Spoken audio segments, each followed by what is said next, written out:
مقطع فيديو طريف انتشر على نطاق واسع على منصات التواصل الاجتماعي يظهر مقيما سودانيا يفاجأ بتوافد عدد من الضيوف إلى غرفته على وجبة عشاء بسيطة قام بتحضيرها لنفسه. خليفة السوداني شميت ريح حاشي، والله ما نهني. والله ابشر بس سعد وين هو؟ ابرد عليه. توكل على الله. خليفة معك ضيفان يا ولد. استقبلهم ببشاشة وتفاعل معهم بشكل طريف. ما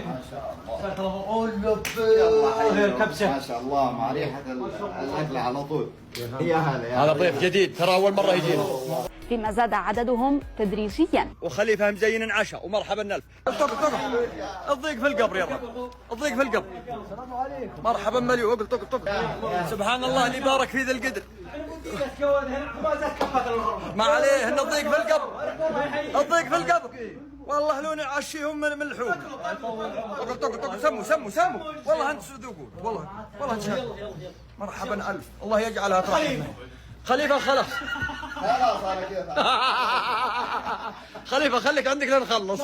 الفيديو حاز على انتشار واسع وتفاعل كبير من قبل مستخدمي منصات التواصل الذين أشادوا بسماحة وكرم السودانيين، وعبر آخرون عن طرافة السعوديين وخفة دمهم وكيفية تعاملهم الطبيعي والمريح مع المقيم السوداني خليفة.